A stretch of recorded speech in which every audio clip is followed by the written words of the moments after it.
For everyone watching, if they don't know who you are, can you tell us a little bit about yourself, your background, and your company, Liquid Alchemist? Happy to. So my name is Randy Tarlow. I live in Los Angeles, California. I am the founder, creator of Liquid Alchemist. We are a natural syrups company that is distributed nationally by Southern Glazer's Wine and Spirits. And I am a service industry lifer.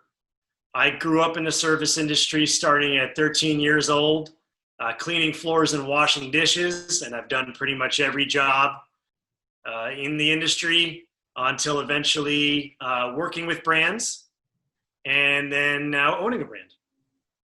Awesome. So what was your initial inspiration for starting your company, Liquid Alchemist? Well, that's a great question. So it pretty much, it was a creation out of necessity. I was getting into the mixology back in the day, right when mixology was the mixology thing. This is like, wow, 2005, 2006, 2007. And I was tinkering around in the kitchen because we didn't have any natural syrups or natural mixers to go buy. And I started doing bar programs and events and things, and just was created out of necessity. So I started making syrups in my kitchen. And then through the years, grew it to be an actual brand. That's amazing. I love that. So when I think about a syrup company, can you talk to me a little bit about the challenges that you might have faced? Like in my mind, you're just sticky for like years and years. Like, and I working in my kitchen now for work, and I'm just like with bar stuff everywhere. I'm just like, everything is sticky all the time. So can you talk about maybe some of the challenges or some of the experiences you had while bringing this brand to life?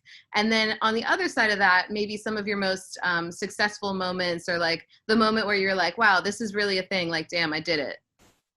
Yeah, wow, that's how much time do you have? Man, I have some experience. Well, like I said, I started tinkering around, and then I grew it from making, a bottle or two of ginger syrup into making pallets of it by hand. I did it all soup to nuts with my two hands in my kitchen, in my little apartment. And that's how it started. And, people would ask me, hey, can you make this syrup or that syrup? And I'm like, sure, yeah, sounds good. It was my side hustle. I like to make some money and figure it out along the lines. And then started with ginger to grenadine to orgeat syrup, and then so on and so forth. Yeah, there was trials and tribulations. I learned a lot about food science along the way, which eventually learned me to kind of take it from kitchen, from doing everything by hand, to scale it up into doing it according to government standards for food safety. That was a huge learning curve doing that. And then also the business side of things. Like I said, I had a chance to start working with brands. So I learned a lot of best practices from some of the big brands and what they were doing. But then the challenge was then when it was my brand and I had to make the executive decisions. I mean, man, lots of bumpy road. I hit tons of speed bumps. I failed. I learned what to do and what not to do. But, I recovered and I grew, and I eventually was able to hire a great sales team and have an awesome distributor partner, work with and collaborate with brands like Patron and Bacardi. And then that helped me grow nationally and just continue to grow my team. And we have a awesome team that works behind Liquid Alchemist. And then just continuing to expand nationally has been a learning experience in and of itself. Amazing. Okay. Well, so now that you're not behind the bar and you have this wonderful company, have you learned anything about cocktail bars that you didn't learn behind the stick? Like, is there something that sort of like a light bulb went off about some way that cocktail bars run or anything like that, like after you stepped out from being behind the bar? Yeah, and you know what? It's funny. I feel like I make better cocktails now than I do, when I was behind the stick full time. And I think the reason is because, I really have a chance to get away from it.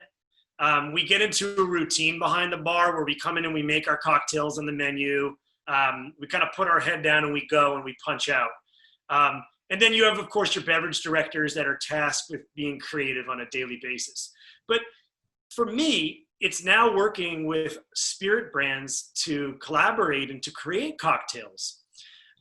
It's me getting with my team and figuring out, seasonalities of what works for our syrups. Are we going to focus on our strawberry syrup, our prickly pear in summer? And now it's fall. Are we going to focus on our ginger and our apple spice? And with it, we very much are still engaged in making cocktails. Although I'm not behind the stick, as you can see from behind me, I have a pretty wide variety of things to play with. And I love to be creative. In fact, I feel I'm almost more passionate about it now than I was working full-time behind the bar. I think sometimes when you're forced to be creative, you don't necessarily get your best creativity, but when you have time to just wait for the inspiration to strike, that's when the real inspiration or the real creativity sometimes comes along. At least for me, that's kind of how it is. So finally, the most important question, what would be your favorite Patron tequila cocktail to make and enjoy with one of your Liquid Alchemist syrups? Wow, that's a good question. There's a lot of Patron. You have a lot of marks. I personally really enjoy the Roca Patron. I like the silver. I like the Tahona method. I think that adds a lot of character to that spirit. And our prickly pear syrup, which I actually have over here. Excuse me one sec. Yeah, no problem. Yeah, so I like our prickly pear syrup, especially for summer, but for margaritas. You just make like a Tommy style margarita where you do 2 ounces of Roca Silver, an ounce of Liquid Alchemist prickly pear syrup, and then an ounce of lime juice, pinch of salt. And then from there, that's a great start. I also like to work in Patron Citronge. I think that whether it's the orange or the pineapple, it adds a nice layer of complexity and really balances well with the prickly pear syrup. Awesome. And it's color too, yeah. Yeah, I love prickly pear. Being from the Southwest, I love prickly pear, and I don't really see it outside of Arizona anymore. So I really do love that. And I love, you get extra bonus points for pronouncing Citronge correctly, because that's not an easy one for most people. Well, Randy, thank you so much. Thank you so much. I love your coconut. That's my favorite, I think. I absolutely love coconut, but I'm a tropical gal, so I need to try the whole line. And would you remind us, is it available online for purchase for anyone that would like to purchase it online? Oh, it certainly is. Yeah, we're available through a little website called Amazon.com. And we're also available directly on our liquidalchemist.com website, where you can get our syrups and our POS and our hats and shirts and all that stuff. But also a lot of retail stores around the country carry us, whether it's in their store or online.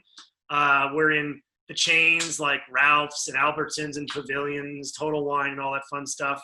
But online, yeah, Amazon or Liquid Alchemist. And then in the trade, we're with Southern Glazer's Wine and Spirits nationally. Cool. That's great to know. Well, Randy, thank you so much for your time. I really appreciate it. Congratulations on all your success. Your products are delicious.